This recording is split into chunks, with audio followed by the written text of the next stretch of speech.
Hujambo na karibu tena mtazamaji wa The World News katika kipindi hiki cha ulimwengu wa siasa. Mimi ni Adam Hussein. Iran imezindua ripoti ya aina yake iliyotolewa tarehe 9 Novemba ikiandika matukio ya ukiukwaji wa haki za binadamu iliyofanywa na Marekani na Uingereza ndani na nje ya mataifa hayo kutokana na data zilizothibitishwa kutoka mashirika mbalimbali ya haki za kibinadamu. Ripoti hiyo iliyotolewa na Wizara ya Mambo ya Nje ya Iran imetayarishwa kwa kuzingatia azimio la mwaka 2012 lililopitishwa na bunge la Iran linaloiagiza Wizara ya Mambo ya Nje ya nchi hiyo kufuatilia na kutoa ripoti kuhusu ukiukwaji wa haki za binadamu katika nchi hizo. Ripoti ya ukiukwaji wa haki za binadamu ya Marekani ya mwaka 2025 inapatikana katika namna ilivyoelezwa, na ripoti hiyo ukiukwaji wa haki za binadamu imeeleza madokezo matatu ya sheria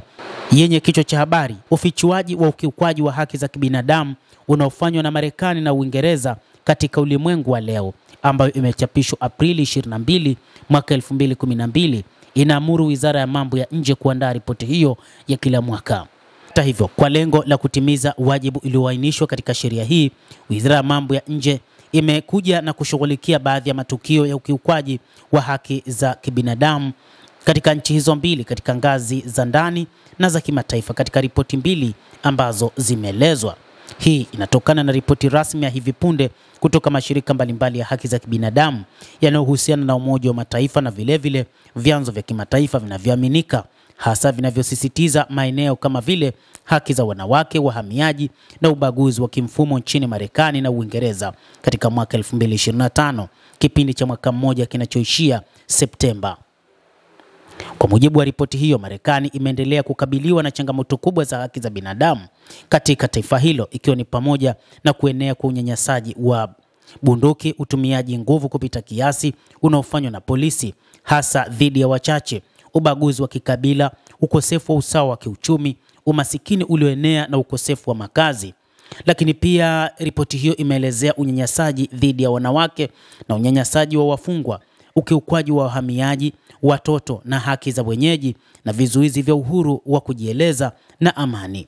Kimataifa, ripoti hiyo inaishutumu Washington kwa kutumia matamshi ya haki za kibinadamu kwa kuchagua na kwa fursa ili kuendeleza maslahi yake ya kijiografia na kiuchumi. Sera za uingiliaji kati za Marekani na za kijeshi zilizowekwa alama kwa kulazimishwa vikwazo na kuingilia masuala ya ndani ya mataifa mengine zinawasilishwa kama ushahidi wa jinsi inavyotumia haki ya kibinadamu kama chombo cha kisiasa.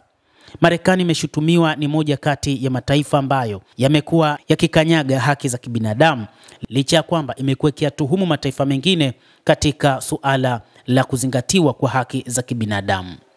Ripoti hiyo imeelezea mataifa mengi ikiwa ni pamoja na nchini Syria, ambapo sasa kwa maslahi yake Marekani ambayo ilimuita Al-Sharaa miongoni mwa viongozi wanaosakwa kutokana na kwamba walishirikiana na kundi la Al-Qaeda, lakini kwa sababu binafsi za taifa hilo la Marekani sasa wameondoa vikwazo kwa kiongozi huyo, rais wa Syria, na kumpa maelekezo maalum dhidi ya taifa hilo. Ripoti inasisitiza ushirikiano wa Marekani na utawala wa Israel katika ukiukaji wa utaratibu wa haki za Wapalestina na mauaji ya halaiki yanayoendelea huko Gaza, ikitaja uungaji mkono usiokuwa na masharti wa kisiasa na kijeshi kwa Washington dhidi ya Israel kuwa ni ukiukaji mkubwa wa kanuni za kimataifa za kibinadamu na haki za binadamu.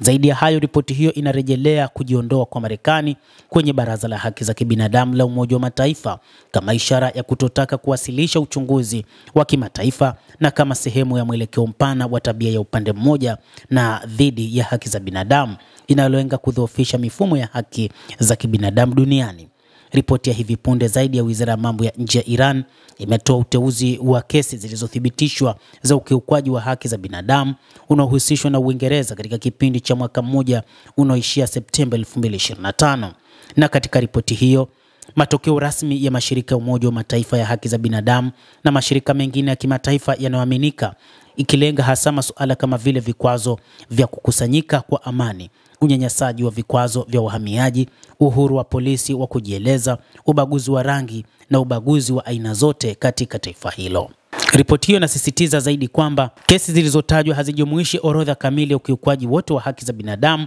unaofanywa na Uingereza. Badala yake zinawakilisha mifano inayohifadhiwa vizuri na muhimu, inaungwa mkono na data inayopatikana na ripoti za kuaminika. Kulingana na matokeo hayo, tabia ya Uingereza ya ndani na kimataifa inaendelea kukosolewa na mifumo ya haki za binadamu na Umoja wa Mataifa na watetezi wa haki za binadamu duniani kote.